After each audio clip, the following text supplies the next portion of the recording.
Olá. Boa tarde. É um prazer poder recebê-los aqui na tarde de hoje, para esse bom bate-papo sobre a alfafa. Meu nome é Alcione, eu sou consultor Sebrae e sou o responsável pela implantação da indicação geográfica da alfafa na região de Bandeirantes e as cidades vizinhas. O Sebrae tem uma atuação no Norte pioneiro com indicação geográfica do café, da goiaba, do morango, está vindo por aí da açúcar mascavo, da pamonha, e agora estamos dando início a um trabalho para poder implantar uma indicação geográfica da alfafa, que nada mais é do que ter uma marca diferenciada, ter um nome que possa identificar a alfafa da região. E hoje nós vamos receber o Eric dos Reis Duarte, que ele é professor da Universidade de Bandeirantes, e que vai falar conosco sobre o manejo do uso de bioinsumos na cultura da alfafa. Eric, por favor, vamos lá. Boa tarde a todos. Obrigado pelo convite. Nós vamos fazer sentados, né? Vamos lá. Melhor. Seu Demir, obrigado, hein? Vai ser um bom bate-papo aqui. Exato. Eu pedi, professora Karina, igual cantor, né? Os melhores têm que ficar para o final, né, professora Camila? Senão, se o professor Ademir entra aqui, pronto, né? Então ele é a nossa referência. Nós vamos falar um pouquinho da história aqui na cultura de alfafa e depois prestigiar o senhor Ademir Honda, que é, para nós, a grande referência também na cultura, né? Tudo bem? Obrigado, IDR, pelo convite, Sebrae e todos aí. Nós vamos fazer um bate-papo, acho que a gente vai colocando aqui os slides. Colocamos os slides mais para apoio das imagens, né? Então é uma forma mais tranquila para a gente trabalhar aqui. Vou tentar ver se eu consigo aqui, né? Muito bem. Eu preciso fazer uma propaganda inicial, que é a empresa que a gente também, além da Universidade de Bandeirantes em Anguera, que a gente tem o maior prazer de estudar, né, na universidade, eu também trabalho na pesquisa dessa empresa, né, a Andermatt, é uma empresa suíça, focada em biológicos, e a qual que nós estamos também fazendo a rodada aí todo o Brasil, né. Aqui um pouco do centro de pesquisa, o qual um dos centros de pesquisa fica bem pertinho de nós aqui, é em Bandeirantes. Através da professora Camila, a professora Karina que está aqui, nos deu oportunidade para que a nossa empresa também pudesse trabalhar dentro da universidade, né, com o nosso centro de pesquisa. E depois nós temos aí mais 14 centros de pesquisa espalhados em todo o Brasil. Tá? Mas isso é só apenas uma introdução. Esse é parte do time que nós trabalhamos lá no Biocentro, que é coordenado pela professora Camila, e está aqui, parte do time está por aí, né? A Ana, o Bruno, o Marcelo, tem vários colegas aí que é do time. O professor também está lá no fundo, nos ajuda. Então, é uma série de colegas que nos ajudam, né, no dia a dia. Tá? Vou passar um pouco mais rápido para a gente falar um pouquinho da cultura. Tudo bem aqui? Tem aqui alguma pergunta? Porque eu acho que vai ser dessa forma, né? A gente vai fazendo interações aqui. Tudo tranquilo? Rosângela? Tudo certo? Muito bem. Bom, aqui eu tenho o maior privilégio, a satisfação de participar desse grupo. São praticamente 8 pessoas, 6 são da Embrapa, né? E aí nós temos o Ademir Honda, que é o nosso grande norte aí da agricultura, né? Da cultura de alfafa. E eu estou lá no cantinho fazendo parte desse time, é um time do Brasil, né, seu Ademir, que todos trabalham nessa linha. Então isso é onde toma as decisões da cultura de alfafa do Brasil. Novas ideias do que vai ser trabalhado, tudo isso é discutido quando o Sebrae tem uma demanda. Quando a associação tem uma demanda, traz para esse grupo, eles discutem e depois a gente tenta trabalhar em parceria com a Embrapa para sair uma circular técnica. E aqui é onde o IDR, né, a Rosângela, a professora Karina, nos ajuda, porque essas são as informações do campo a gente trazer para esse layout. Então, eu fiz questão de trazer essa foto, porque como cada um mora numa localidade, essa reunião é feita mensal online, né? É uma forma do Teams aí que a gente trabalha, tá? Tudo bem? Bom, a cultura de alfafa, ora ela está a 38 mil hectares, ora ela está 40 mil hectares, ora ela está 42, 45. Não é como soja, né? São 48 milhões de hectares e todo ano 1,5%, 2% aumenta que entra em área de pastagem. A alfafa, depende daquela alfafa que está no 5º, 6º ano, e há um revolvimento, uma nova cultura, uma nova instalação. Então nunca é estabilizado o tamanho da área. Porque nós temos sempre produtores no Brasil todo fazendo mudanças da cultura, porque ela finalizou com 5, 6 anos, eu preciso refazer o plantio. Então nós não temos como sempre 40 mil hectares, ora 38, porque alguém está arrancando 2.000 hectares, ora 42, 45, que alguém está plantando a cultura, a gente chama de reforma, né, na cultura de alfafa. Então, hoje no Brasil, nós temos aproximadamente 40.000 hectares na cultura de alfafa. Professor, mas é bem pouquinho, se a gente comparar com as outras culturas, né? Mas a gente vai ver o quanto de pessoas está envolvida nesse processo e o quanto que essa cultura pode nos ajudar, né? Aqui na década de 70, como era uma planta de alfafa, né? Então se fala muito na alfafa em fertilidade do solo, precisa ter um solo bastante fértil. Isso é uma parte sim, né, do Sr. Demir, muito verdade, mas olha o potencial que o material tem. Mesmo nessa época não tinha potencial genético ainda, isso era feito pelos próprios produtores.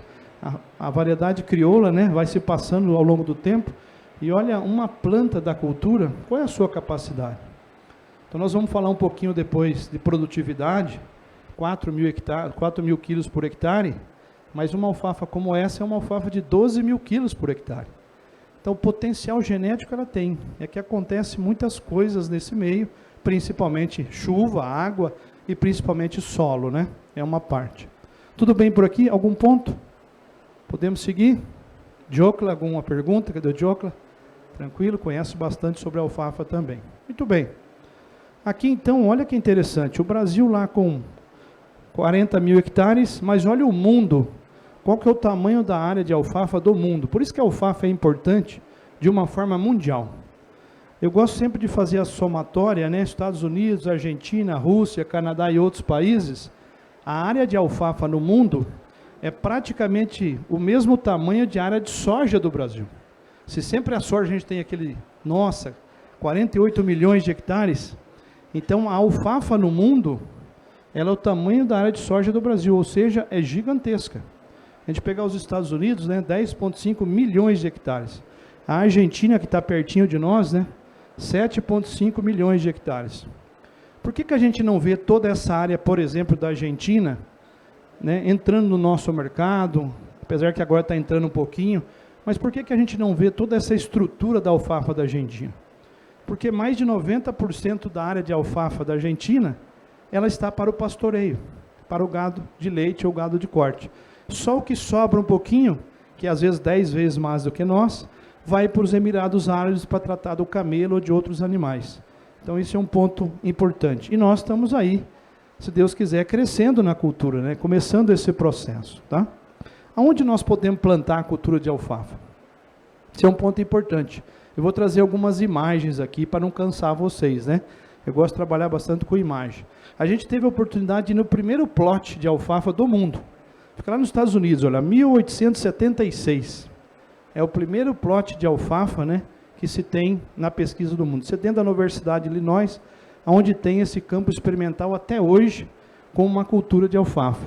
Essa área, ela tem lá vários anos, né, mas o plot de alfafa tem 30 anos. Ou seja, a gente tem, né, professora, a alfafa dura 5 anos, 6 anos. Por quê? Herbicida, doença, tem várias situações que cai o potencial e aí eu tenho que reformar a cultura. Mas, na sua origem, né, a cultura pode durar até 30 anos, que é o caso aqui, né? Esse plot tem 30 anos lá dentro desse quadradinho, que eles não deixam nem a gente tirar fotos, né? Esse é um ponto importante. Mas eu posso plantar alfafa em Goiás. Olha eu, o senhor Henrique, né, lá em Goiás, plantando alfafa, né? Olha o outro colega em São Carlos, que é dentro da Embrapa de São Carlos, o senhor Duarte Vilela, né, seus campos experimentais. Paracatu, essa é a área do senhor Ademir, parte da área dele, né, ele vai comentar um pouquinho depois o tamanho da sua área, mais uma imagem que ele nos cedeu, né, da sua propriedade, né. Aqui na região da Bahia, né, então é possível plantar alfafa, né, está aí em Castro, né, aqui no Paraná, e a gente vai passando mais algumas imagens, Rio Grande do Sul, Bandeirantes, aí Diogo, lá na região do Lei, né, das Três Águas, aqui do senhor Marcos Buffelli, em Andirá, né, então tudo pertinhos aqui, e aí uma imagem da Argentina. É isso que os 7,5 milhões de hectares é feito lá na Argentina, Bruno, pastorear, né, a alfafa, ou seja, no caso do gado de leite, do gado de corte, eu posso fazer isso, porque o animal tem rumen. Então ele pode ruminar, ele pode se alimentar diretamente da cultura. No caso do cavalo, a gente precisa desidratar essa alfafa para que ela possa passar para o cavalo, né, que é o nosso maior mercado aqui da nossa região de São Paulo, Rio de Janeiro, né? Esse é o principal ponto. E por que que a alfafa é considerada a rainha das forrageiras? Olha aí que importante, né? Olha a quantidade de nutrientes que tem numa análise bromatológica, né, na cultura de alfafa. Não vou nem colocar ali os 23% de proteína, porque isso é uma parte do processo. Olha a quantidade de fibra, de nutrientes que a cultura tem. É por isso que o Sr. Duarte Vilela diz claramente, né, ela pode substituir na hora da sua alimentação uma soja, um milho com bastante tranquilidade. O grande diferencial ainda, além de toda a proteína, é a fibra, né? A fibra bruta, 84%. É o professor Marcelo.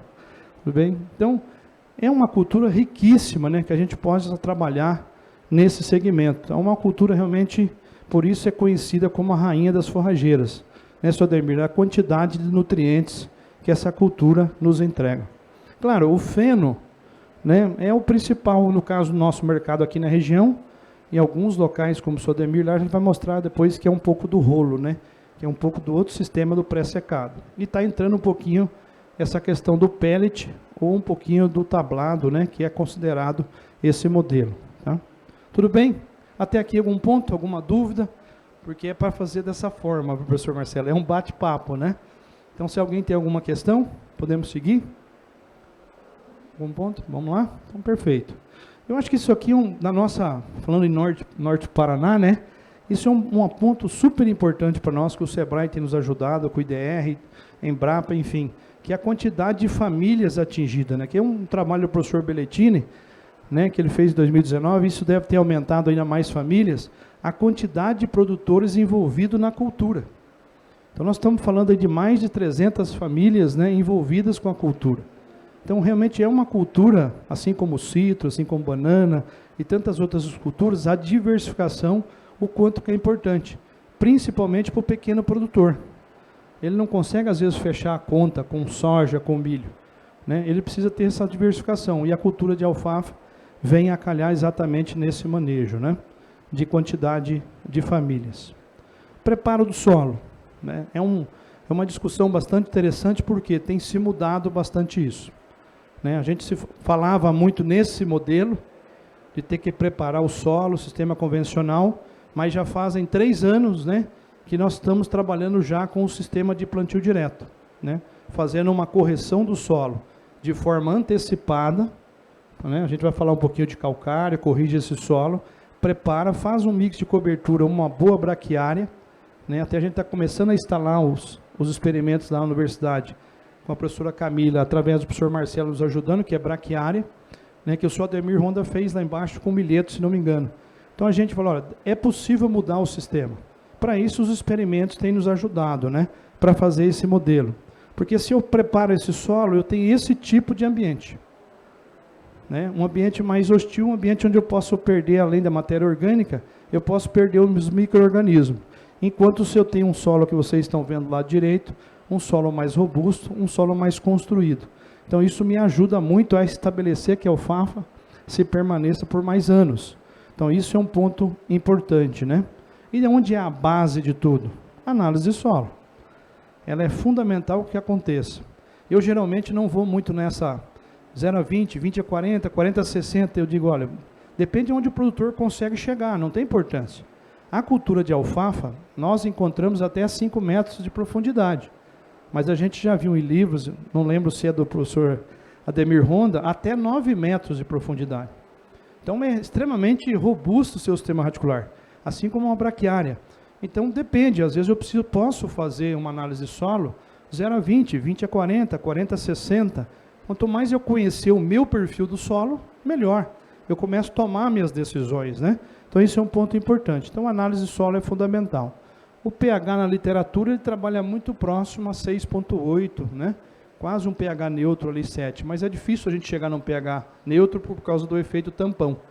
Então a gente trabalha muito pH acima de 6 e menos do que 7. Esse seria o melhor, né, o mais ideal para que a gente possa fazer nesse manejo, né? Para construir. Professor, sugestão, primeiro ponto, calagem. Independente se nós vamos fazer sistema convencional, sistema direto, a calagem. Por quê? Porque depois eu tomo a decisão dos demais. fosfatagem e potassagem. Porque senão eu coloco já esse nutriente, esse cálcio e magnésio, para corrigir pH em um pH ácido, eu posso ter uma fixação ou uma retição, no caso se for um fósforo ou um potássio. Então é importante que eu corrija o pH primeiro para depois fazer essa inserção de fósforo e potássio. E claro, os outros nutrientes. Se eu tenho um sistema radicular, onde, por exemplo, nós não encontramos alumínio, é esse crescimento. Se eu tenho um solo onde eu encontro alumínio, começa a famosa toxidez por alumínio. Então, assim como as outras culturas, a alfafa também não pode nem ver alumínio. O sistema radicular é robusto, mas ele começa pequeno. Então é necessário que a gente corrija, além do cálcio e magnésio, a gente neutralize esse alumínio no solo, para que o sistema radicular consiga se aprofundar e chegar nos seus parâmetros, né? A raiz, olha, ela é muito sensível, né? A raiz de alfafa começa a crescer, olha, e começa a se estabelecer. Então o solo já está poroso, o solo está descompactado. Nós já plantamos uma braquiária, um mix de cobertura. O sistema radicular começa a se adaptar no sistema para absorver água e nutrientes. Então, quanto mais esse solo estiver profundo no sentido de capturar essa água e nutrientes, nós teremos uma alfafa mais a longo prazo. Porque, como eu disse para vocês, ela pode ficar de 5, 6, 7, 8 metros de profundidade. E aí ela se estabelece, né? É onde vai sair toda a energia para o próximo corte.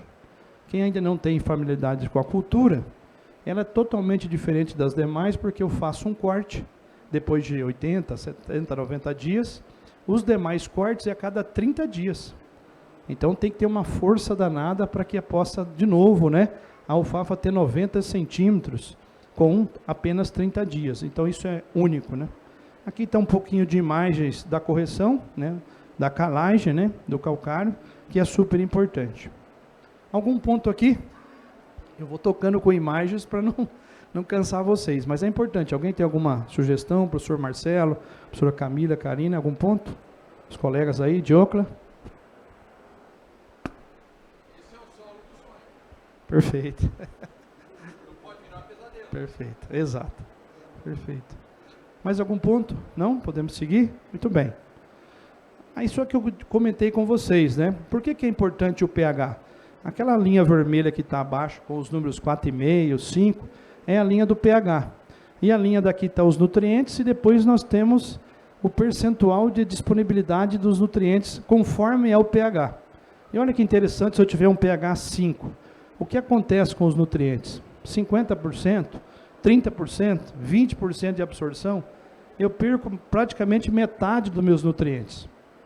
Pode ser que seja por lixiviação, pode ser que seja, por exemplo, o fósforo fixação, e às vezes até um potássio que pode ficar retido. E aí eu tenho que tirar tudo isso através de matéria orgânica, de correção, sempre dói mais um pouco. Quando eu falo dói, dói no bolso. Então eu preciso sempre fazer com calagem para que o pH aumente um pouco mais. Quanto mais próximo ao 6,5, melhor é a minha absorção dos nutrientes, chegando próximo a 100% de disponibilidade. Claro, com água, com matéria orgânica, tudo acontecendo dentro da normalidade do solo. O que está nas nossas mãos é corrigir o pH. Esse é o principal que a gente tem que trabalhar, né? Esse é um ponto importante. Aqui uma publicação lá no livro do Sr. Ademir Ronda, olha que interessante, olha. Claro que eu fiz a conversão para facilitar para todos. E ele diz assim, olha, para cada extração de 1 tonelada de feno, a gente vai necessitar de 50 quilos de cálcio para repor e 25 quilos de magnésio para cada tonelada. Quando a gente não faz isso, ou vai saturar, retirar do solo, vou deixando o meu solo mais pobre, né? Ou eu vou ter que fazer isso uma correção com óxido, com hidróxido ou com o próprio calcário. Então isso é um ponto importante, né? Que está ligado à extração. A alfafa tem tudo de bom, mas é um ponto interessante, ela não deixa muita coisa. A soja deixa palhada, né? O milho deixa palhada, desde que esteja uma palhada rica, mas a alfafa ela extrai bastante, né? Porque você leva o feno embora. Então isso é um ponto importante. No caso do potássio, eu também já fiz a conversão ali para vocês. Ela extrai, né, 25 quilos de potássio para cada tonelada. Se a gente converter isso para cloreto, daria 49, eu arredondei para 50. Então, para cada tonelada de feno, né, levado embora, eu preciso repor 50 quilos de cloreto de potássio. Professor, preciso fazer todo o corte? A regra diz que sim. Mas por uma questão operacional, talvez para não compactar muito o solo, eu posso fazer a cada 2 cortes. Por quê? Porque o meu solo às vezes nunca está 0. Eu tenho às vezes 0,13, 0,18 centimol no meu solo. Então eu tenho uma certa reserva no meu solo. O que eu não posso fazer é só aplicar daqui 6 meses. Aí começam as famosas reboleiras, né, Dioclo? E aí começa a morte da alfafa, por quê? Porque o potássio é um estruturador de plantas. Eu preciso do cloreto, eu preciso do potássio para formar a haste da planta. Então é importante que a gente reponha esse potássio, né? Aqui a gente sempre, não precisam ler o texto, mas aqui está toda uma sugestão que nós publicamos em um artigo, né, sobre a cultura. Então, quando a gente fala de nitrogênio, olha, não há necessidade do nitrogênio a gente fazer adubação nitrogenada, certo? É capaz hoje a gente fazer com o Rhizobium melinote, mais o azospirilo, e tem uma bactéria nova, né, que foi introduzida, a gente está trabalhando bastante, né, professor, lá na universidade, junto com a Ana, que é a metilombactéria. Né? Então, hoje, essas 3 bactérias são capazes de suprir toda a necessidade da cultura de alfafa, quando a gente está relacionado a nitrogênio. Professor, mas se eu aplicar ureia na alfafa, o que pode acontecer? Nos ensaios, quando a gente faz isso, a alfafa fica linda, aquele corte, estiola bastante, mas nos próximos cortes a gente quase não tem corte mais, porque desregula a planta. Quem regula é todo o sistema radicular fisiologicamente, que tem a energia, tem que preparar ela para o próximo corte, esse processo. Então eu tenho que manter isso com bactérias. E nós temos uma bactéria registrada no Brasil, que é a metilombactéria, né? É um outro Rhizobium, não é o Rhizobium da soja, né? É um específico para a cultura. Depois o azospirilo, que é o mesmo azospirilo para todas as culturas, é multicultura. E agora, recentemente, nós estamos tendo a metilombactéria. O que diferencia essa das demais é que essa vai na folha. Enquanto a alfafa está fazendo fotossíntese, ela está contaminando o sistema foliar e está absorvendo nitrogênio e transformando em amônia para dentro da planta. Então, essa metilobactéria é bastante interessante. Chegamos a níveis de 320 quilos por hectare quando a gente incrementou, né, essa metilobactéria. Depois, o fósforo é pouquíssimo extraído da cultura, apenas 6 kg a cada tonelada de feno. Então, talvez só o fósforo que está, né, depois que eu fiz o super simples no plantio, só o fósforo que está na cama de frango, ou da galinha poedeira, ou da cama de peru, ou até outras camas, né, que eu tenho nessa cama aqui, já seja suficiente nesse processo. O cloreto de potássio a gente já comentou, e o cálcio também a gente já comentou. Professor, se a minha alfafa passar de 4, 5 anos, eu começo às vezes a extrair um pouco de cálcio e enxofre nas profundezas, né? 60 a 40, 40 a 60, 60 a 80 centímetros. Então é necessário eu corrigir cálcio e enxofre um pouco mais profundo. Nesses casos é possível a gente trabalhar com gesso. Então trabalhar, porque é uma cultura perene, né? No caso do gesso, o cálcio e enxofre é móvel, eu consigo fazer essa correção com gesso. Na sugestão é que faça isso de forma parcelada, mas sempre através da análise de solo, né? Que é um parâmetro para nós, qual é a quantidade que nós vamos aplicar, né? Esse é um ponto importante. Também aqui nenhum ponto, nenhuma pergunta. Clóvis, tranquilo aí? Beleza? Bruno, tudo certo? Beleza. Micronutrientes, né? Nós não podemos esquecer, é importante que a gente também saiba que a cultura também extrai micronutrientes, boro, zinco, cobre, manganês, assim como as demais leguminosas, né? E é importante a gente repor muito cobalto, molibdênio e níquel. Quando eu falo muito, dentro das recomendações técnicas de análise foliar. Por quê? Porque o cobalto, molibdênio e níquel são elementos essenciais para se fazer a simbiose. Então é necessário que a gente reponha cobalto, molibdênio e níquel para fazer esse processo da simbiose, né? E a matéria orgânica, através da análise do solo, eu vou conseguir saber como que está meu solo, 2,5%, 3%, para repor essa matéria orgânica.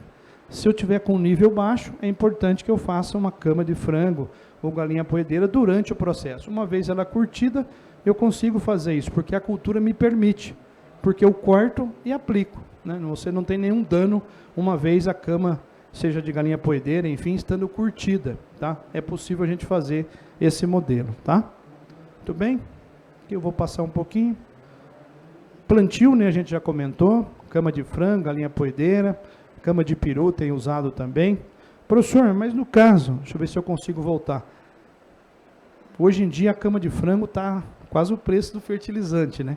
É possível fazer na minha propriedade, né, uma matéria orgânica, se eu tenho um nível de solo, né, escapando um pouquinho de nutrientes lá embaixo? É possível, olha. A gente pode fazer com um mix de cobertura, a gente pode fazer muito com braquiária, que na nossa região, como é mais seco... Oh, desculpa. Nós estamos trabalhando com 10 toneladas por hectare, tá? Mas é interessante, e o professor Marcelo pode nos ajudar. Uma braquiária, às vezes, pode dar 27, 30, fora da raiz, né? Só na parte aérea. Então, assim, às vezes a gente pode construir a nossa própria matéria orgânica. Claro, eu preciso ter os nutrientes lá no solo. Salvo o nitrogênio, eu preciso de fósforo, potássio, mas às vezes eles estão perdidos. Por isso que chama braquiária recicladora de nutrientes. Ela traz para a parte de cima. Se eu estiver falando errado, eu aprendi isso na matéria do professor Marcelo, né? Claro, por favor. Essa é a ideia. Pessoal, boa tarde. Quando a gente fala em matéria orgânica, tá? A gente pensa muito em adubação, dos minerais, dos nutrientes que estão ali. Tá? Só que quando a gente fala em matéria orgânica também, tem o efeito palhada. Se a gente comparar a matéria orgânica de uma adubação de cama de frango, ela é muito mais concentrada em nutrientes do que uma palhada de braquiária.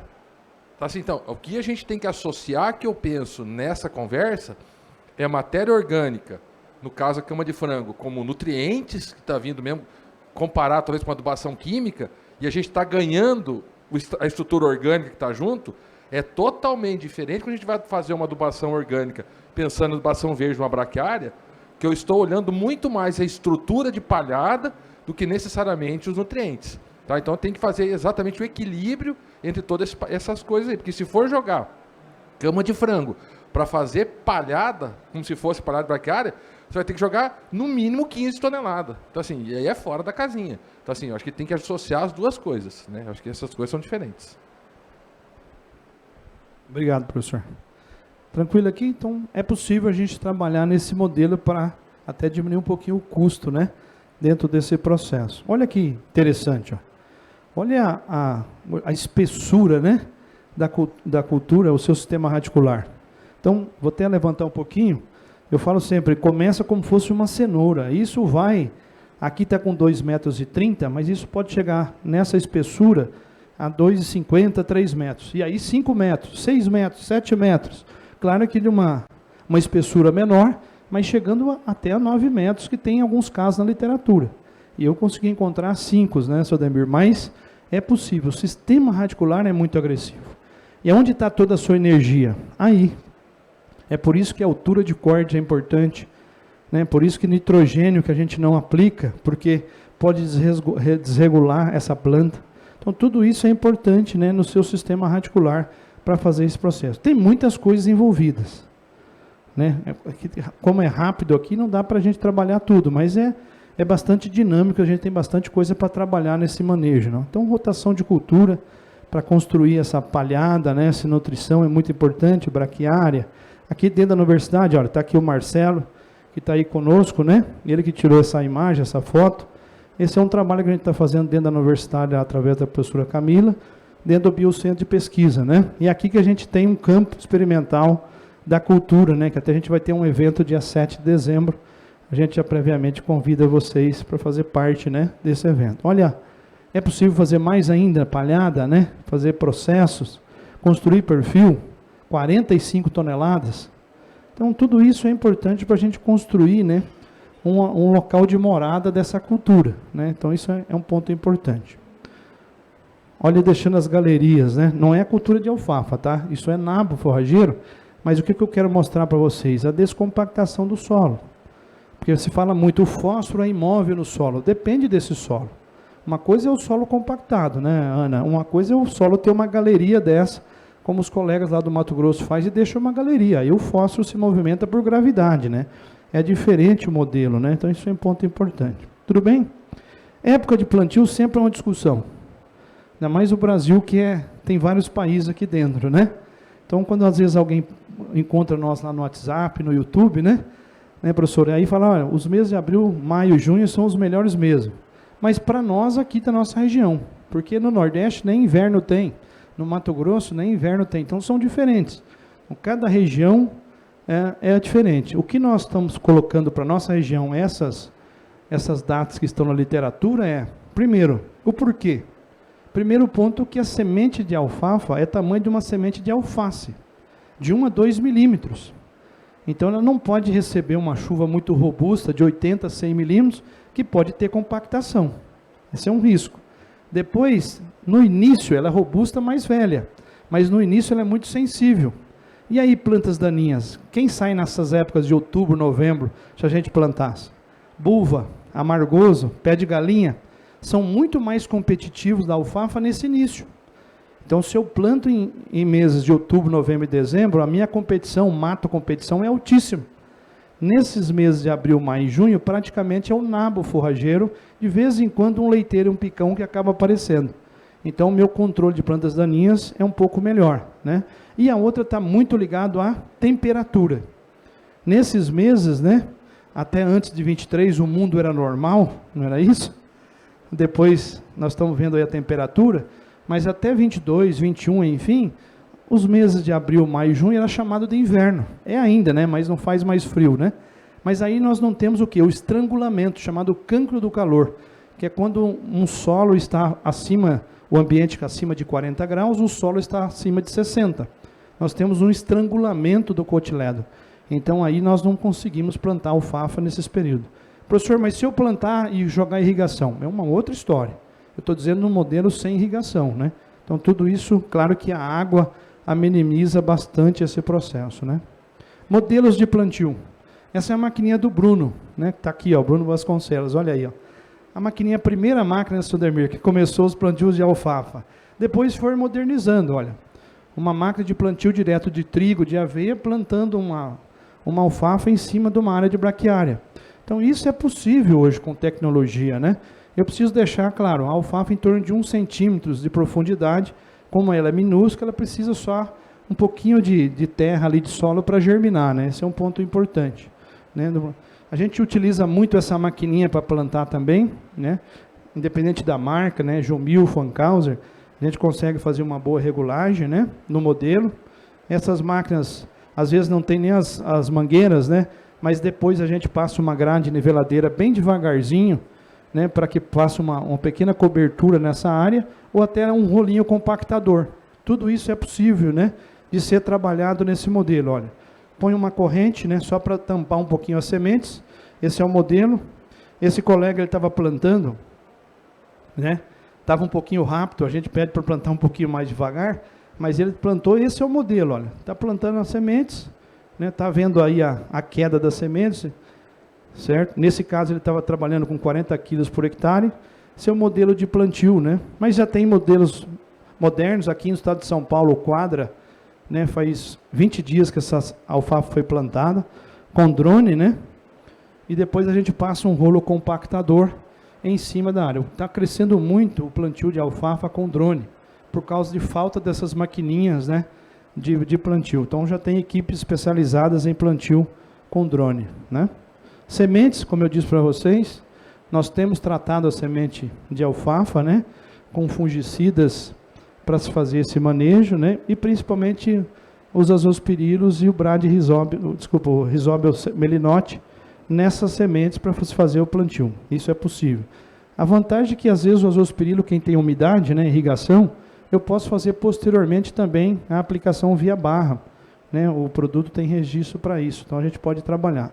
Esse era o plantio, que se fazia muito no passado, com 20, 25 quilos por hectare, mas isso era áreas minúsculas e fazia tudo a capina manual. Agora nós temos trabalhado com 40, 50 quilos por hectare, e não é por produtividade, é para que tenha uma quantidade maior de plantas por metro quadrado, e aí fecha-se mais rápido, aí nós temos um controle de plantas daninhas pela própria cultura. Isso facilita o manejo lá na propriedade, né? Aqui um produtor também plantando numa área em Goiás. Opa, deixa eu ver se consegue voltar aqui. Vamos ver. Feito. Vejam, o solo foi preparado nesse caso, né? E é um solo misto, né? Então chega a afundar um pouquinho mais que 1 centímetro. Mas a gente vai ver depois a imagem que germinou perfeitamente, né? Então se tira aquelas pressões das molas ali na semeadeira, né? E aí faz com que a semente praticamente é colocada no solo. E as correntes só faz uma cobertura. Então isso a 1 centímetro, né? Depois a gente vai ver que o plantio fica dessa forma, ó. Então aí a gente tem 40 a 50 quilos por hectare de sementes, né? Aqui são os vasos que o time do Biocentro trabalha. A alfafa ela germina muito rápido, né? 7 dias, às vezes a caso de 5 dias, então é muito rápido a germinação, né? É aqui que a gente faz os testes lá na universidade, que a Ana e toda a sua equipe trabalham muito forte, né? Então é linda a cultura, né? Para quem está trabalhando, e tem alguns resultados científicos mais pesados. Aí a gente demanda um pouco mais de mão de obra para a gente fazer os ensaios, né? Então são bastantes ensaios que a gente tem trabalhado, né, com esses resultados que eu comentei com vocês, de 200 kg, 300 kg por hectare de incremento de produtividade. Aqui para a gente ver um pouquinho, né, no sistema radicular, como o Rhizobium faz numa boa inoculação, né, esse Rhizobium melinote, é assim que fica. Hoje é difícil a gente encontrar, porque infelizmente era uma fábrica no Brasil que fazia no Rio Grande do Sul, e ela foi danificada pela enchente. Então tem que fazer todo de novo a construção da fábrica para começar esse modelo, né? Então a gente está com um pouquinho de dificuldade de encontrar o Rhizobium melinote. Já se tem artigos e trabalhos com relação à co-inoculação com azospirilo, né? E aí os trabalhos que nós estamos mais novos, que nós estamos tocando lá na universidade, que é com relação à metilobactéria, né? Aqui é a metilobactéria na folha de alfafa, fazendo a sua infecção para transformar o nitrogênio do ar, né, que é praticamente infinito, em nitrogênio para a planta, né? Então isso é um ponto importante. Vamos partindo para a parte final. Alguma pergunta, pessoal? Como é que estamos? Por favor.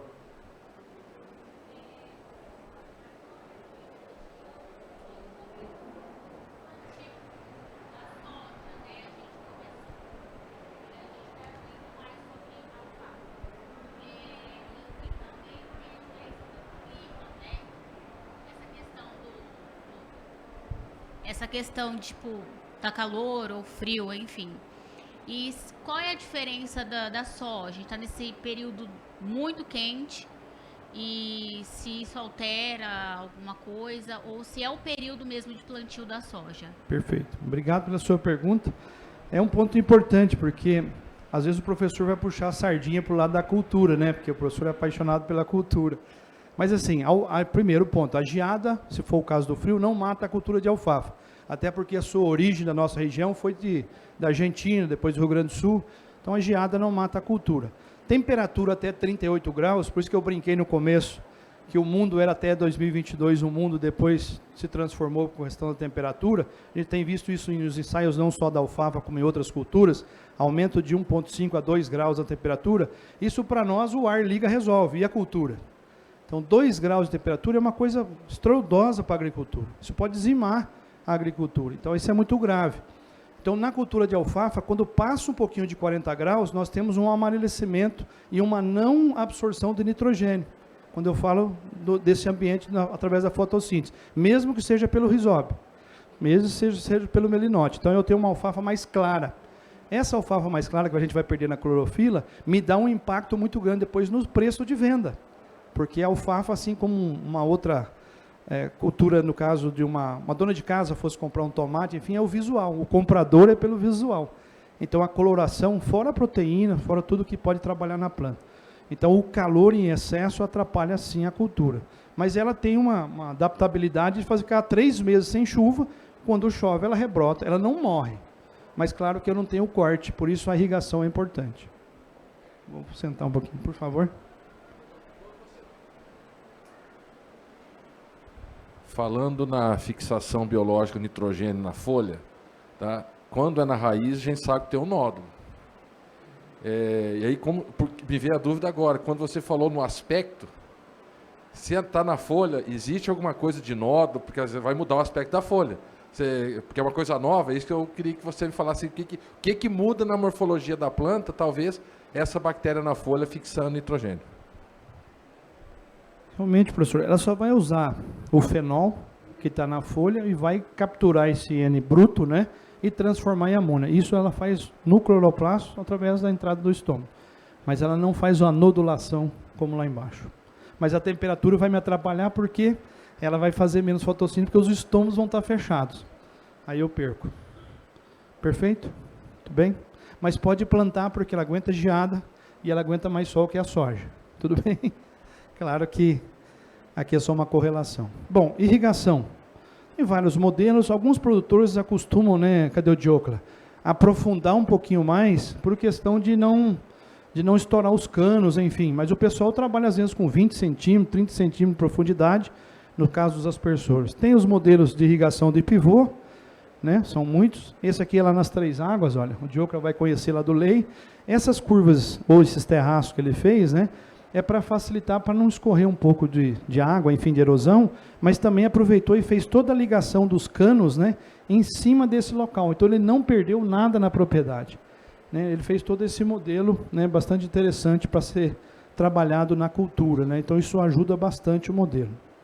A variedade ainda é a crioula, mas existe várias outras, né, inclusive Bandeirantes aqui já foram testadas outros cultivares, né, outras variedades, mas ainda continua a variedade crioula, né, nesse modelo. Mas existem outras super importantes também que têm sido trabalhadas, né, nas regiões. Né, esse é um ponto importante. E o mercado?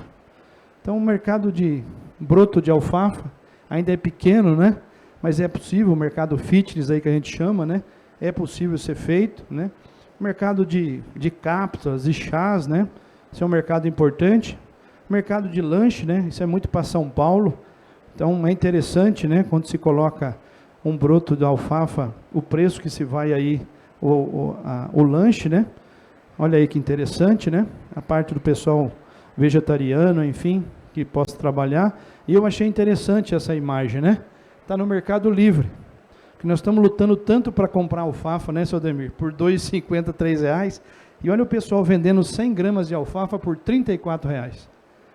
100 gramas, isso aí é gravetinho, né? É estrutura de alfafa aí dentro. A alfafa é uma cultura praticamente biológica. Primeiro, porque nós não temos produtos registrados. Segundo, que como eu corto a cada 30 dias, não dá tempo de uma planta daninha, claro, salva aquelas rasteiras, né? E de uma praga atacar muito a cultura. É um pulgão, uma cabeça preta, é poucas pragas. Não dá tempo dela se estabelecer pelo seu ciclo. Então, ela é uma cultura biológica.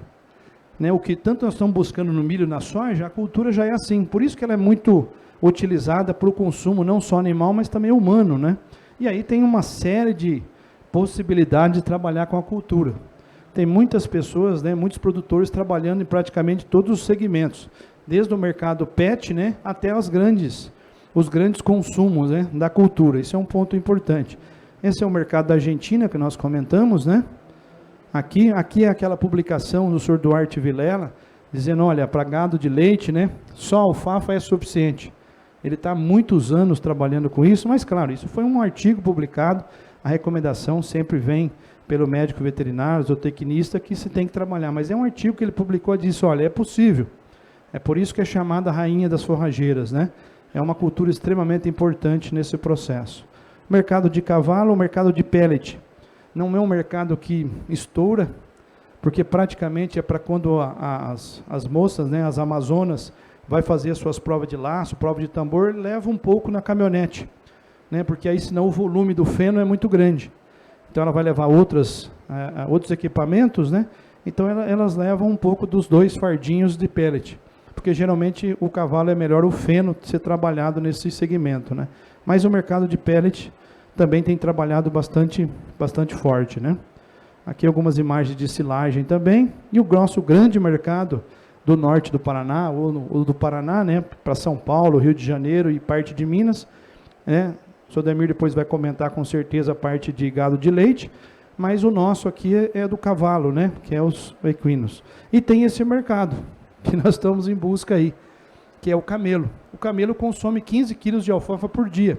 Então é um fardinho de feno. Geralmente os shakes têm em torno de 180 mil camelos, né? Cada shake. Então são 180 mil fardinhos por dia sendo consumidos. Então o nosso mercado aí, que a Argentina, que os próprios Estados Unidos mandam, né, para os Emirados Árabes, é um mercado promissor para a gente trabalhar nesse mercado, né? Então isso é importante. Aí a questão de melhoria de solo, né, comentei com vocês, estruturação de solo da cultura é super importante. Ela tem um sistema radicular que a gente tem que trabalhar, é o que vai nos fazer com que a cultura permaneça 5, 6, 8 anos. Lá em Bandeirantes, né, Diogo, tem uma área de 11 anos, produzindo ainda 2.000 quilos por hectare, porque ele não entra muito com herbicida, ele vai capinando, são áreas pequenas. Então, a alfafa tem capacidade, mas normalmente é 5, 6 anos, né? Porque a gente sempre tem um trabalho ali em cima, cai-se um pouco, né? A parte foliar, né, que a gente chama de índice área foliar da cultura, é extremamente importante, porque quanto mais haste eu tenho, mais machuca a boca do animal. Então é importante que eu tenha bastante folha, não só pela proteína, mas que eu tenha bastante folha, né, nessa alfafa, para que eu possa ter um feno de qualidade, né? Isso é o que se busca no mercado, né, de trabalho. Eu falo sempre para os colegas produtores, a altura do corte, 8 centímetros. Professor, mas não é 5 centímetros? Eu já deixo 3 centímetros de segurança, porque nem sempre o solo é muito plano. Então nós temos altos e baixos. Então é importante que a gente corta, né, faz esse corte um pouquinho mais alto. Se caso o produtor der uma erradinha, né, você ainda tem essa válvula de escape. Porque se eu colocar 5 centímetros e tiver um erro, eu posso machucar a coroa da alfafa. E é onde é a entrada de brotizo, de podridões, né? Então isso é um ponto importante, né? Então aqui alguns mecanismos de corte, né, que a gente pode trabalhar, segadeira, ceifadeira, enfim, os trabalhos. A gente gosta muito dessas máquinas de barra de corte, né? Lembra muito uma barra de corte de uma colheitadeira, né, de uma colhedora. Um equipamento simples, né, não é tão caro no mercado para se fazer o corte. Olha, são várias imagens, né? Existem equipamentos um pouquinho mais novos, né, mais algumas imagens. Esse equipamento, particularmente, tá? Eu não recomendo muito, porque às vezes a gente não consegue regular a altura de corte e ele pode ferir um pouquinho a coroa, mas isso não é uma não recomendação. Isso é uma coisa particular que a gente tem visto. Quando se consegue regular, perfeito. Mas quando não se consegue regular, né, a gente tem essa dificuldade de ser trabalhada, né, nesse modelo. Vou passar um pouquinho, que o nosso tempo está finalizando aqui. A parte do ancinho, né, de enleiração. Esse ancinho era um ancinho de cana, né? Então não é muito adaptado para a cultura. Então a gente geralmente não recomenda esse ancinho, porque ele tem que ter uma força muito grande para fazer o leiramento, ele acaba arrancando as coroas. Então não é muito recomendado também, tá? Aqui uma imagem numa área de alfafa, está o Bruno aqui, o Juninho não está aqui conosco. É uma área que a gente conseguiu 6 toneladas por hectare de alfafa, né? Então foi uma área com 3 cortes nesses níveis de 6, 7 toneladas. Isso não é média, né, nacional. Nossa média é em torno de 2 a 2,5 toneladas por hectare, mas isso mostrando que é possível, né, produzir 6 toneladas por hectare na cultura de alfafa, tá? Eu vou finalizando aqui com algumas imagens, né, de feno, né, controle de pragas, pulgão, um pouquinho de lagartas, né. Hoje existem vários produtos registrados no Brasil do controle biológico, né. Essa aqui é a última publicação de 31 de dezembro. Então nós temos muitos bacilos, né, nós temos Bovéria, Metarrhizium, nós temos aqui a parte de vírus para controle dessas lagartas. Então hoje tudo isso é possível, tá? A tríplice é uma das principais pragas hoje que nós temos trabalhado, principalmente com NIM, com Bovéria, com Metarrhizium no manejo, né, no controle, né? Para quem vai deixar a alfafa para semente, tem que tomar um cuidado especial, porque se a gente aplicar qualquer produto químico, né, que não seja uma bifentrina, a gente corre o risco de matar a abelha. E a alfafa, 100% da sua polinização é feita pelas abelhas. Então, se eu matei a abelha, eu não tenho sementes, né? E pode me atrapalhar bastante. Então, se usar um produto 100% biológico, sempre é mais interessante, né? Aqui são algumas imagens de sementes. Existe caso, né, seu Ademir, de 400 kg por hectare até 1.200 kg por hectare de semente. Professor, o que significa isso? A R$ 70, R$ 80 o quilo da semente, é quase que R$ 90 mil por hectare. Se o custo de implantação é 10, 15 mil reais, é como se o produtor pagasse o plantio lá com suas sementes, né? Então isso é um ponto super importante, tá bom? Eu vou passar aqui, vou na minha parte final, meu tempo já se esgotou aqui, vou agradecendo vocês, tá? Deixa eu só deixar meu telefone aqui para vocês, né? Algumas dessas informações estão, professor que gosta de escrever um pouco, né, professora Camila? Aqui estão um pouco dos nossos livros, nós temos 16 livros publicados, né? Fica aí à disposição. Desses 16 livros, apenas 11 livros, 11 livros são gratuitos e apenas 5 livros são cobrados uma taxinha. 11 livros estão disponíveis em PDF para que vocês possam abaixar a qualquer momento aí, né, para vocês possam trabalhar, tá? A gente tem um canal no YouTube também, bastante simples, né? Nós não estamos lá com milhões de seguidores, mas nós estamos passando já de 2.000 seguidores, né? Então, um canal que a gente faz explicando sobre a cultura de alfafa. A cada mês ou a cada 2 meses a gente publica um vídeo lá na cultura, tá? Muito feliz por estar aqui com vocês. Obrigado a todo o time do Sebrae pelo convite. E Deus abençoe e fica à disposição. Nós que agradecemos. Muito obrigado.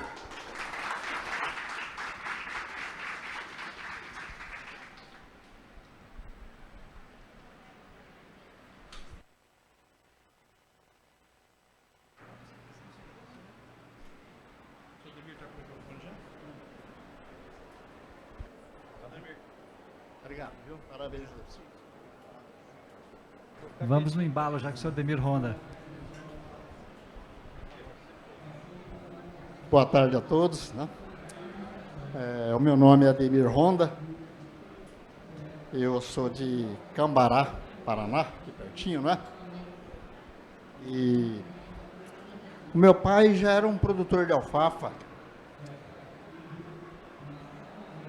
Eu estudei o colégio agrícola e em 1980 eu terminei o curso de agronomia em Piracicaba. Como o meu pai era um produtor de alfafa, quando eu estudei o colégio agrícola e fiz agronomia, tudo que eu encontrava de material sobre alfafa, eu ia guardando, né? E em 1986, 87, teve uma seca muito brava aqui no norte do Paraná, e eu já tinha uma alfafa irrigada. E o jornal da Copramil fez uma matéria sobre isso, e isso divulgou a nível de Brasil. E um empresário de Maringá me convidou para mim elaborar um projeto para ele, para plantar alfafa. E ele deu uma sugestão para mim: Ademir Ronda, você que conhece alfafa, por que você não escreve um livro sobre alfafa? E eu vim embora com aquilo na cabeça. E eu lembro que eu tinha juntado muito material sobre alfafa, e em 1991 eu publiquei um livro sobre a cultura da alfafa, né? Isso, apesar de eu nunca ser dedicado à pesquisa, igual o professor Eric se dedica à pesquisa, a minha parte da alfafa está dedicada mais na produção agrícola. E em 2003, eu fui para Minas Gerais, cidade de Paracatu, produzir alfafa. Nós temos uma área lá, hoje, de 200 alqueires de alfafa, né? Mais 100 alqueires de tífido, irrigado. E hoje eu deixei meu filho, Guilherme Ronda, cuidando lá. E eu, no momento, faz 1 ano e meio que eu estou aqui em Guapirama, produzindo alfafa.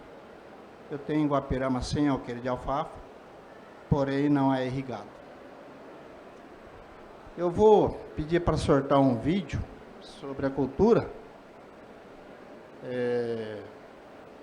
para a gente ter uma noção, né? Esse vídeo é lá de Paracatu e ele vai falar do que nós temos lá. Lá em Minas Gerais, que é norte de Minas, é uma região muito seca, então lá toda a produção é irrigada, sabe?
Vamos lá.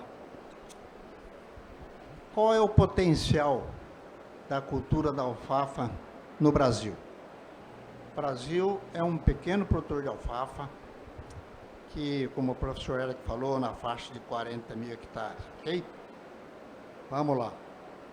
Estados Unidos deve plantar na faixa de 10 milhões de hectares de alfafa, né? O que seria 10 milhões de hectares de alfafa? O Brasil hoje deve plantar em torno de 20 milhões de hectares de alfafa.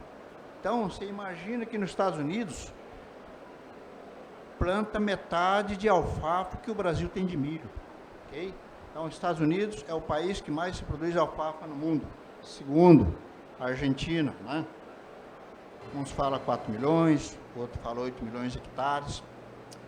Aonde tem mais alfafa no mundo também? Na Europa, Espanha, França, Itália, ok? A Austrália planta muita alfafa também. E no Brasil, onde é que está as produções de alfafa? Rio Grande do Sul, na região de São Luís Gonzaga, Roque Gonzales. É uma região que se produz muita alfafa.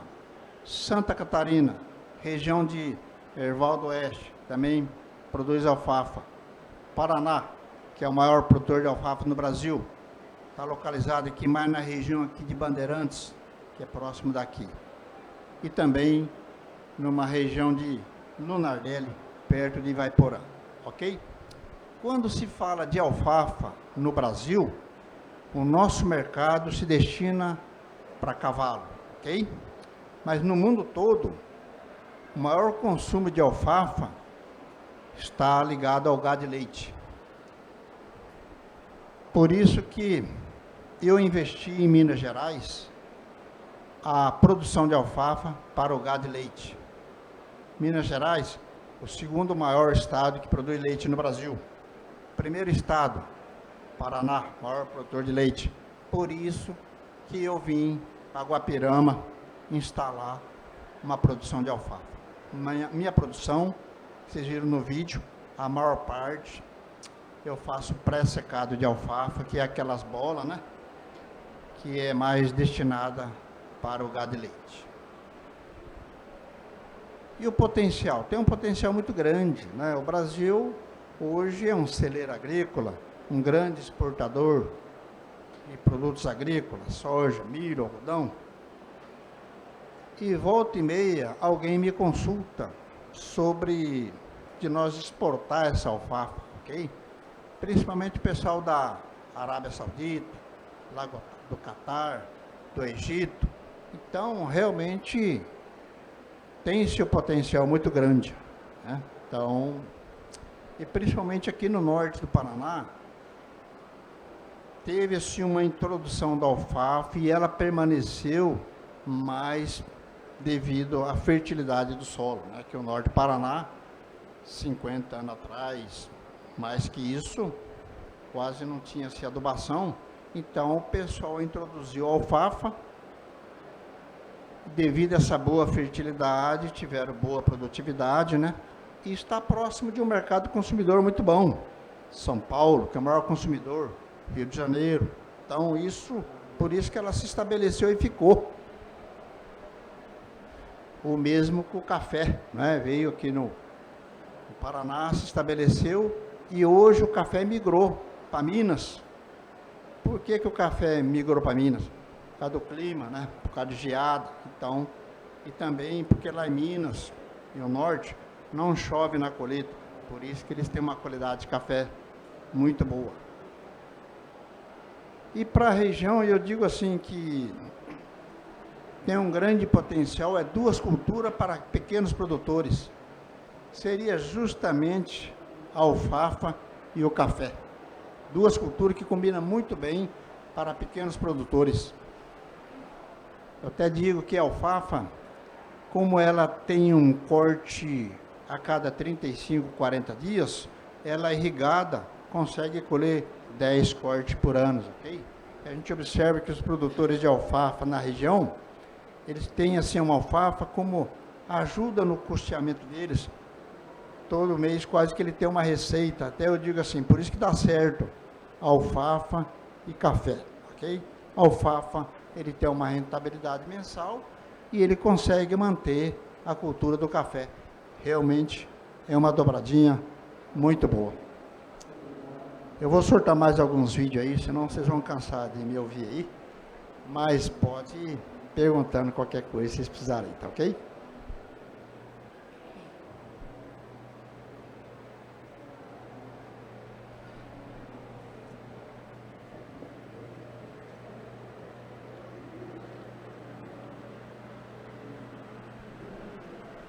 Isso aqui é lá em Paracatu, Minas Gerais, né? E a gente sempre preocupado na escala, a gente acabou investindo em máquinas pesadas, né? E tudo isso, eu acabei observando que a alfafa a nível mundial, Estados Unidos, um grande produtor de feno de alfafa. Por quê?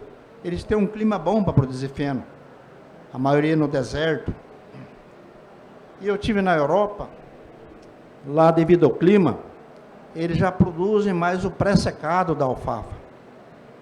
Qual é a vantagem do pré-secado da alfafa? Eu consigo processar ela com 50% de umidade, ao passo que o feno, eu tenho que secar muito a alfafa, eu tenho que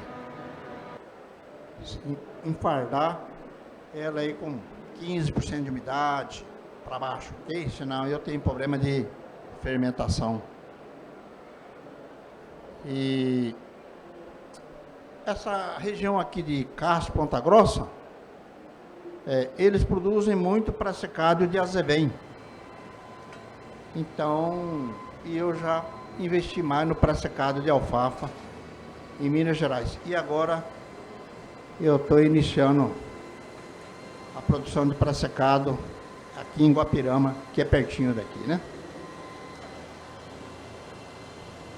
O problema do pré-secado é que eu tenho que ter uma área mínima de, no mínimo, 100 alqueires de alfafa, senão ele não comporta eu investir nesses equipamentos que são todos importados, né?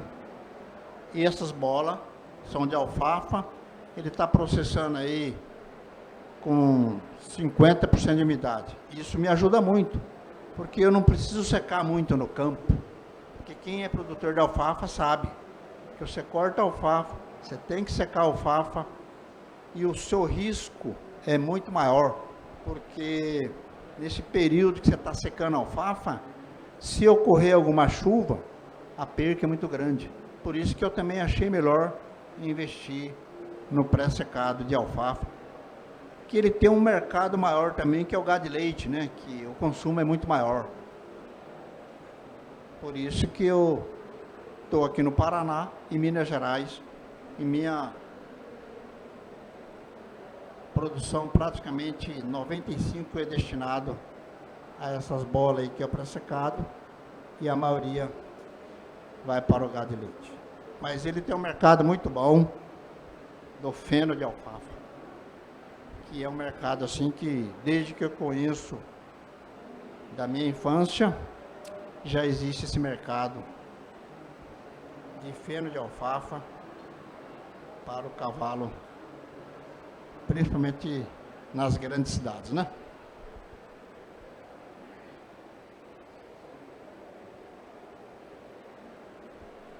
E também outra coisa que eu observei, para mim poder mecanizar, eu tinha que ter uma produção maior e ter condições de investir em máquinas.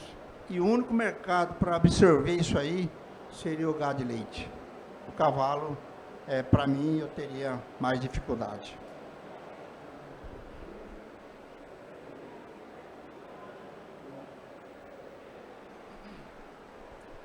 Então, para quem pretende cultivar alfafa, aqui na nossa região, ele tem um solo, uma fertilidade boa, próprio para alfafa, um clima bom para alfafa. E um mercado também, como eu já te disse, que está próximo de São Paulo.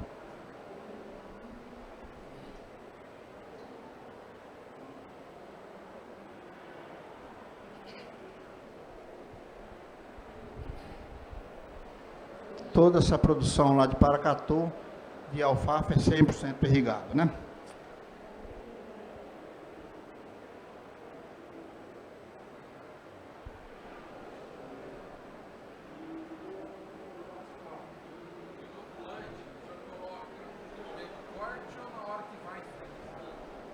O inoculante eu injeto na máquina ensiladeira, né?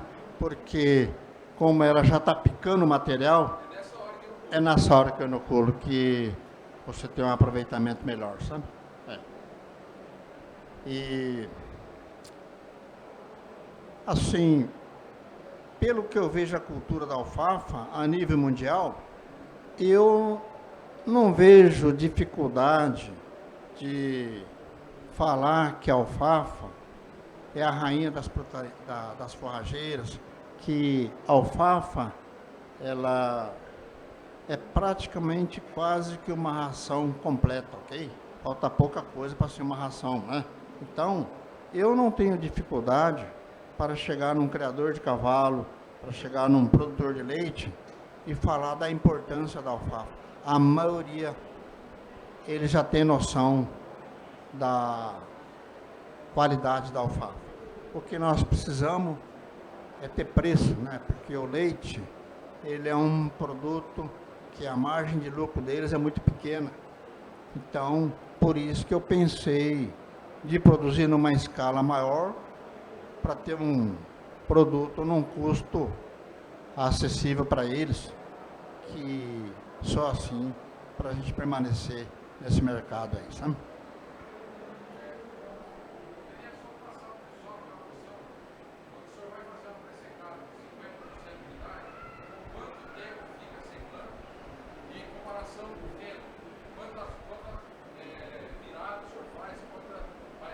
Interessante. Quando eu faço pré-secado, a grande vantagem minha, que eu vou processar ela com 50% de umidade, num dia prático, que nem hoje, por exemplo, que está bem ensolarado, né? Eu corto, ela fica somente 2 horas no sol. Aí eu já consigo processar.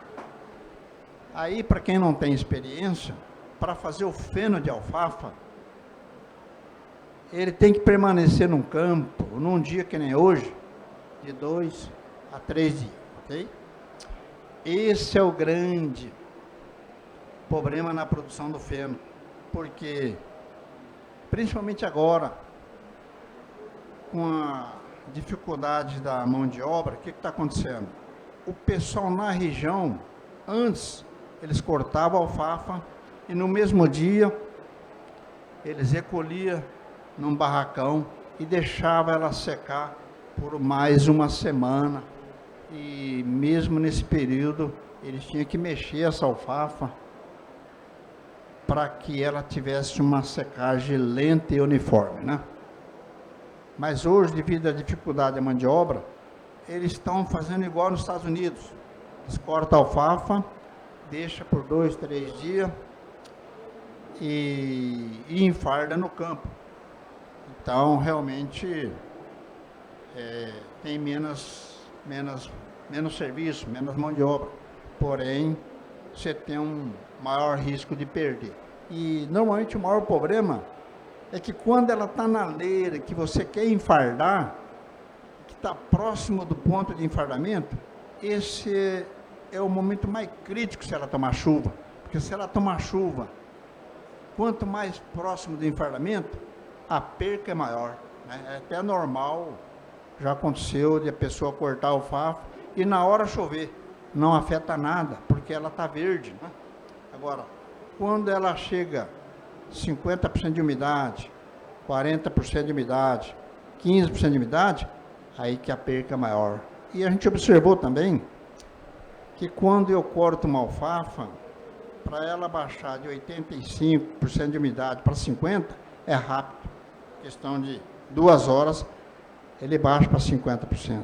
O problema é que quando eu quero baixar de 50 para 15, porque ela se torna mais lenta. E o grande problema da alfafa que a gente observa é que a alfafa tem uma folha muito fina e ela se desprende do caule muito fácil, ok? Eu sou produtor de feno também. A diferença do feno é que você até mexe com ele para ele secar mais rápido. Não tem problema, ele não cai a folha. O problema da alfafa é que eu não posso mexer muito ela, que ela cai toda a folha. E o grande problema da alfafa, que quando ela está secando no ponto final e ela tomar uma chuva, o grande problema é que ela perde todas as folhas. Ao passo que o feno, quando ele toma uma chuva próximo do ponto de enfardamento, ele perde só a qualidade. E, normalmente o feno, ele muda de cor, ele fica vai se amarelando quando toma chuva. E a alfafa não. Além de ela amarelar, ela perde toda a folha. Essa é a grande dificuldade. Por isso que lá na Europa eles fazem muito para secado, porque eles têm um clima muito úmido. Estados Unidos já tem um clima mais próprio para a produção de feno. A alfafa é uma cultura que compensa irrigar, porque ela é uma cultura intensiva, ok? De um custo altíssimo. Então, é interessante você irrigar, compensa irrigar, principalmente nesses últimos tempos aí, que tem faltado chuvas, né? Então, para você ter uma ideia, a alfafa chegou esse ano aqui na região a R$3 o quilo, ok? R$3 o quilo.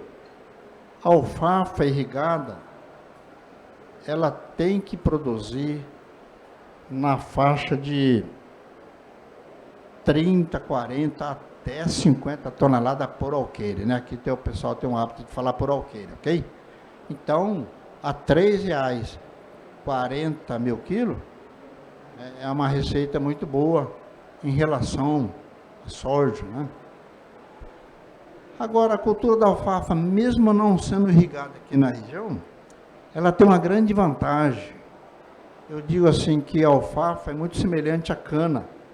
Eu tenho uma cultura da alfafa, ficou 1 mês, 2 meses sem chuva, ela está ali esperando. O dia que chover, ela volta a produzir, ok? É diferente de uma cultura de soja, que me dá uma seca aí de 20, 30 dias, próximo do ponto da florada, eu perdi a safra, né?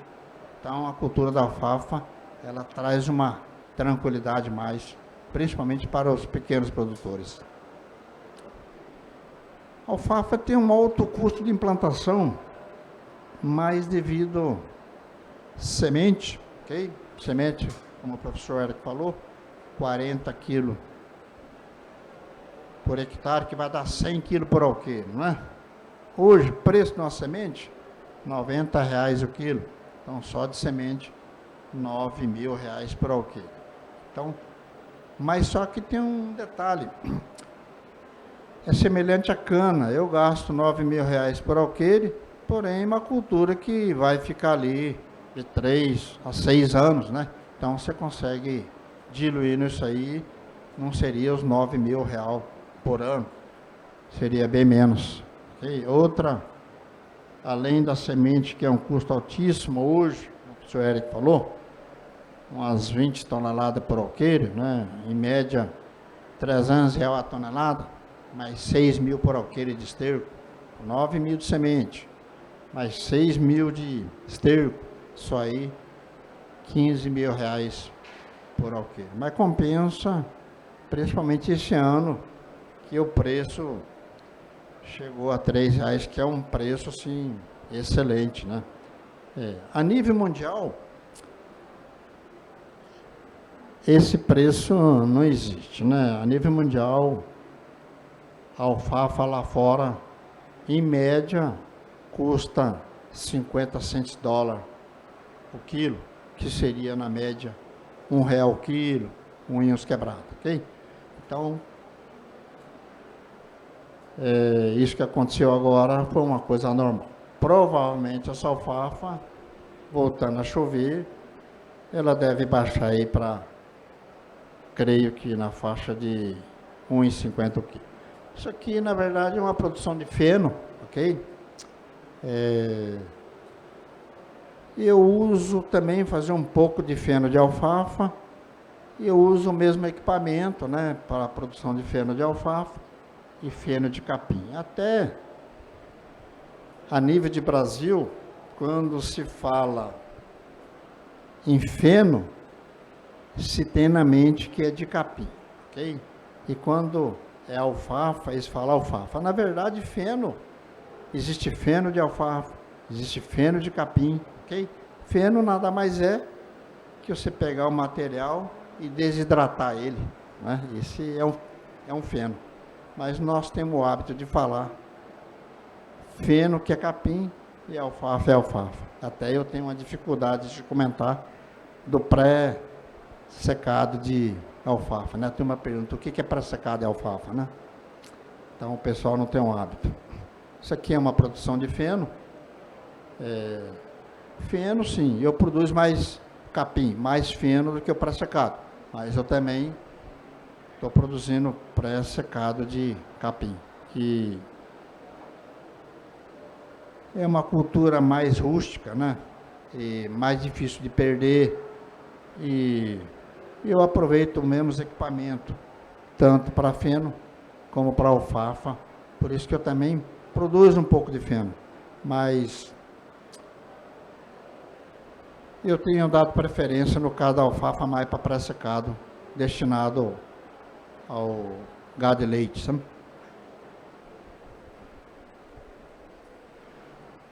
A nível mundial, tem-se um grande potencial da alfafa para exportação, não só para a Arábia Saudita. Hoje, a China, né, é um grande importador de grãos do Brasil. A China mudou. A China hoje existe grandes produtores de leite que produzem 100 mil litros de leite por dia, 200 mil litros por dia. Então eles investiram em grande escala na produção de leite e realmente eles têm consultado sobre disponibilidade de feno de alfafa para nós exportar para a China, né? Que é um grande potencial. Eu penso que, devido ao nosso clima não ser um deserto, nosso clima é muito instável, de repente chove, de repente dá seca, penso eu que aqui, se alguém investir numa produção, mesmo em feno de alfafa, assim, aí precisa trabalhar com secador de alfafa, né? Que isso já existe na Espanha, na Itália, até mesmo na Argentina, já existe secador de alfafa que eles estão usando justamente para processar essa alfafa para poder exportar.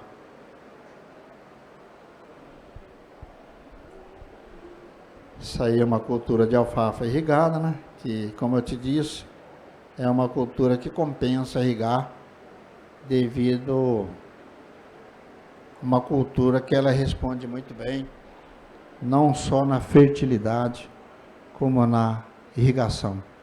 Inclusive, esses últimos 12 meses que eu tenho acompanhado aqui, nós estamos produzindo alfafa com baixa produtividade, porque está faltando umidade.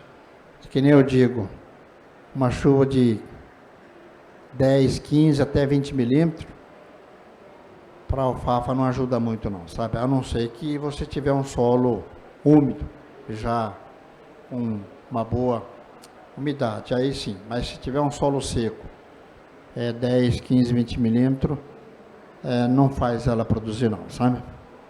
Por isso que compensa a irrigação, até quando você está irrigando no verão, e que a evaporação é muito grande, qualquer chuva de 10, 15, 20 milímetros ajuda muito para a gente que tem irrigação, sabe?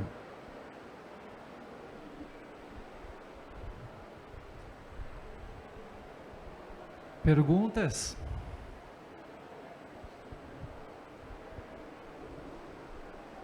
Pode perguntar, porque meu pai já era produtor de alfafa, sempre plantei alfafa, e eu tenho uma noção assim de mercado de alfafa a nível de Brasil, né, a nível de exterior, porque é o meu dia a dia, convivo com isso, né? Muitas pessoas me consultam sobre a alfafa, não só aqui a nível de Brasil, como até muitas empresas do exterior que querem importar alfafa do Brasil, porque eles acham que o Brasil, como um grande produtor de grãos, né? Eles acham que nós temos áreas extensas de alfafa. Nós não temos. Mas tem um potencial, sim, para ser explorado isso aí, sabe? Principalmente aqui nessa região, que tem um solo profundo, né? E de boa fertilidade. Se ninguém pergunta, eu vou perguntar então. Como que o senhor vê a comercialização de pequenos produtores? A nível de Brasil, a comercialização de pequenos produtores está mais ligado no fardo, no feno, que destina para criação de cavalo, que a maioria vai para as capitais, né? São Paulo, Rio, Belo Horizonte, Brasília, está mais destinado nessa área aí, sabe? E desde que eu conheço a cultura da alfafa, sempre existiu esse mercado do fardo e do feno de alfafa para cavalo. Tem seus preços altos e baixos, mas eu nunca vi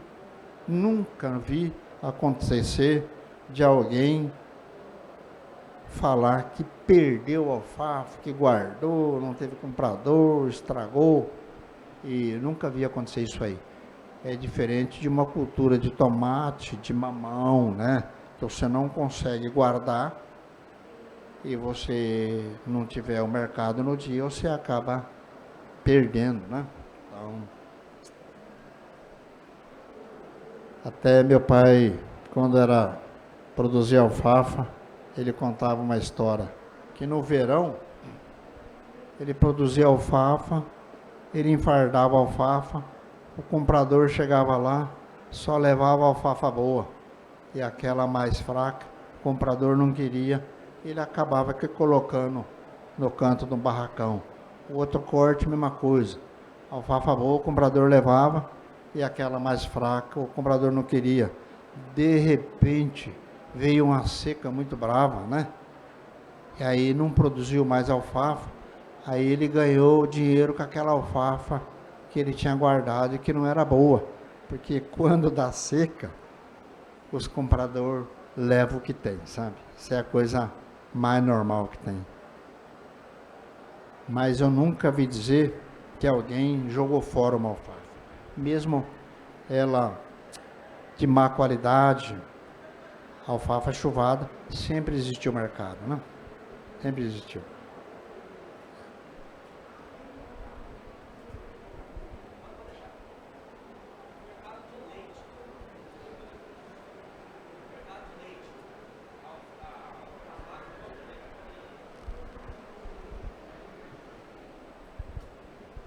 O mercado de leite, as vacas comem alfafa em feno também ou tem que hidratar de novo para poder comer? A maioria do pessoal do gado de leite, eles preferem o pré-secado, porque esse pré-secado, como você viu, a ensiladeira, ela vai picando a alfafa tudo picadinho, ok? E normalmente o produtor de leite, na hora que ele vai tratar o gado de leite, ele fala o tal da dieta, ok? Então na dieta lá, ele coloca lá no vagão misturador silagem de milho, ok? Farelo de soja, caroço de algodão, aí dá para ele colocar essa alfafa, ele dá preferência para essa alfafa picada. Lá na Europa, Argentina, o pessoal pica a alfafa para fazer o feno dela por dois motivos. para poder secar num secador rotativo. Porque se ela não tiver picada, nós não conseguimos secar ela, porque ela vira um emaranhado, né? Então eles picam para poder secar, e ela picada, eles conseguem fazer um fardo na prensa hidráulica de 800 quilos. Ele conseguindo fazer um fardo pesado, facilita para ele colocar num container para exportar. Então, lá na Arábia Saudita, eles importam, China, né? Até mesmo o Japão, eles importam a maioria, essa alfafa seca, picada, a maioria pagada de leite. E, se você for analisar a nível de Brasil, a médio e longo prazo, um mercado que tende a crescer, gado de leite, né? O cavalo, eu acho que ele já estabilizou o mercado dele. Agora, leite não, ele tem um grande potencial. O Brasil é um grande produtor de leite, né? O Brasil, se não me engano, é o 6º maior produtor de leite a nível mundial. Então, ainda tem um potencial muito grande e tem um mercado muito grande para o gado de leite.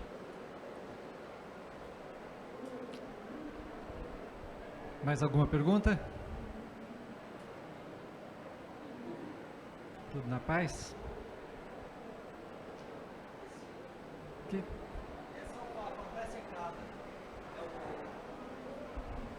Essa alfafa pré-secada, ela no final é o mesmo preço do fardo? Do peso? Não, porque em geral é metade do preço para menos que o feno. Por quê? Porque tem umidade. A pessoa está comprando água, né? Então, agora o que me ajuda muito no pré-secado da alfafa é a operação no campo, né, que nós comentou. Para mim fazer o feno, eu preciso 3, 4 dias de sol. O pré-secado, com 2 horas. Então, o meu risco de perder o pré-secado no campo da alfafa é mínimo. Já se eu fosse fazer feno, o risco é maior. Por isso que lá na Argentina, na Europa, eles têm um secador, porém tem que ser picado. Senão, ele não consegue secar em grande escala. Alguém mais? Podemos fechar o módulo? Então, muito obrigado pela participação de vocês, pela presença, pelos parceiros, né, Universidade, DR. Muito obrigado pela presença. Obrigado, Ademir. Quiser dar as palavras finais para fechar? Eu que agradeço, Sebrae, pela oportunidade aí de estar com os senhores aí, né? E eu estou em Guapirama. Qualquer coisa, estou aqui pertinho. Me coloco à disposição aí. E obrigado a todos.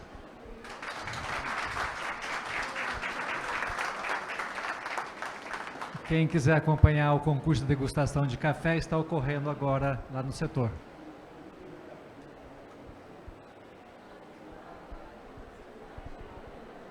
Muito obrigado.